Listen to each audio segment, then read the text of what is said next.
proudly brought to you by the organizers of Miss Philanthropy Nigeria.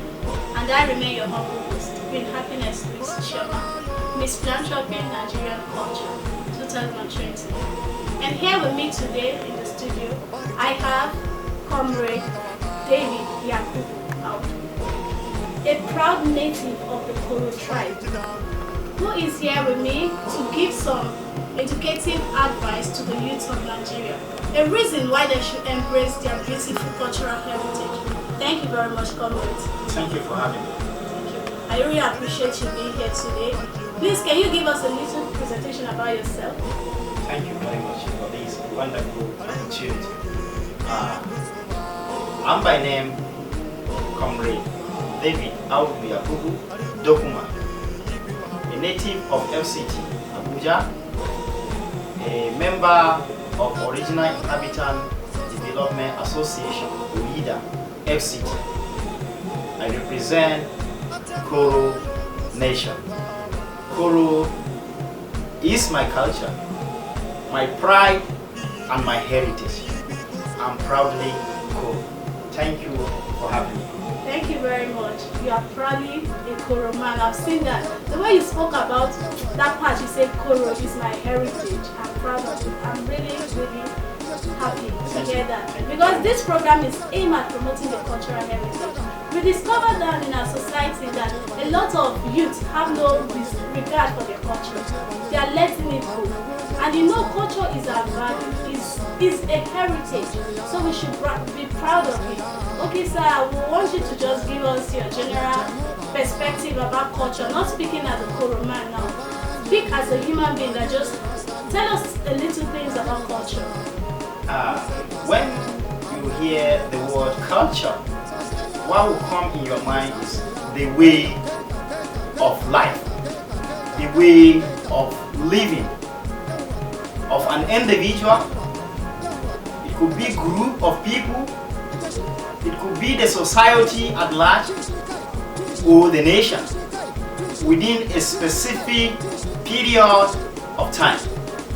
When you talk about culture, there are values that are attributed in what? In culture. Culture is our heritage. My culture is my pride. Your culture is your pride. If you are not a culture man, you don't have anything to be proud of, because your first identity in life as a human being is your culture. I think this is the little I want to say about culture. That little indeed is a million, because you actually really dished out a lot of things, like a lot of key points. Culture is your heritage. Okay, so I would like you to say something about, you know, a lot of children nowadays don't know how to speak their mother tongue. You discover that you can see a grown-up child walking down the street, does not know how to speak his dialect. When you speak your language to that child, the child will respond back to you with English. And a lot of people tend to blame this on the children. There are some people that will say it's the children's fault that they cannot speak their language. But I don't think it's 100% the children's fault for not knowing how to speak their language. So I want you to tell us, who do you think is the fault? When we are talking about the fault, who is responsible for a child not to understand his dialect, his mother tongue? We cannot put the blame on the child alone, neither the parent alone, but the government has also contributed in the problem. When you talk about the child cannot communicate in his dialect, the fault of the child here is this: there are youth today, they don't want to be associated with neither to be identified with their dialect. If you are communicating with them in their dialect, they will be responding to you in English, and which is very annoying, is irritating to somebody like me, because I see no reason, if I'm communicating with you with my dialect and you are answering me with in English. English is not my tribe. English is a borrowed language, particularly to Africa. And when you talk about the parent, the fault of the parent, it's very bad for parents As a parent, you don't communicate with your word in your dialect. You communicate with them in English. What if you have a visitor that you want to communicate with your children, you want to discuss secret with them? You cannot discuss it. You must expose yourself. You stand exposed before your visitor. So the parent has a lot of work to do here. In what?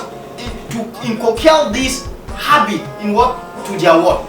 Because the first thing a child inherits from his parent is what? Is his culture. And when your child cannot communicate, the child does not understand your tribe. It shows that the parents have a very long way to go. They have a very big role to play. And when it comes to government, the curriculum of our education today is not favorable to what? To the growth and development of what? Of particularly the minority tribe in what? In Nigeria and Africa at large. We tend to give more value and attention to foreign languages, foreign culture, leaving our own culture here to perish. I want to advise the government in their policy formulation, particularly in the education curriculum. They should make culture as mandatory, not French, not Chinese, not Spanish, and the rest. But a child must speak his own culture. A child must speak his own language. He must communicate. He must understand his language, whether be it a majority or a minority. That's very good. Yes. Thank you very much for that. Thank you very much. Wonderful. Okay, sir, we want to also, I would like you to also give the youth an advice. If you have any advice for them, a reason why they should uphold their culture, a reason why they should embrace it back. Because a lot of youths you see today, I was privileged to walk on the street and ask one or two youth what they think about the Nigerian culture, what they think about their own culture in particular. A lot of them will tell me, this is what they say, who care about culture? Who culture help? That's what they'll say. Who culture help?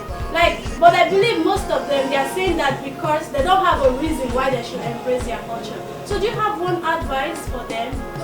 My advice to the fellow youth out there, people like me, I want to advise you, if there is anything you should be proud of as a youth, it should be your culture. Your culture is your first heritage as a living thing. And if you are not proud of your culture, you are a disgrace to this generation. You are a disgrace to your family. Because if you are not proud of your culture, you cannot be recognized in the society with any other thing. Because culture is the way of life. So if you are trying to copy the European, are you telling me you are a European? Are you telling me you want to live like European? You think their culture is the best thing for you? If you are a culture man, if you embrace your culture, if the youth will embrace our culture, particularly in Africa, we will have a drastic reduction of crime in the society. All these social verses that we hear here and there will reduce to a drastic level because of the absence of the culture. That's why we tend to live a very shameful life, a life that has no regard, a life that does not recognize elder in the society. It's because of the absence of culture. So I want to advise my fellow you must embrace culture. We should embrace culture for peace and stability in this nation. Okay, that's a very good one, sir. Thank you very much for that advice. Thank you, Nigerians, for sticking with me to the end of this show. Know your roots. And also, you never forget, we have different culture in Nigeria, but we are all one people. My culture, my pride. Your culture, your pride. God bless.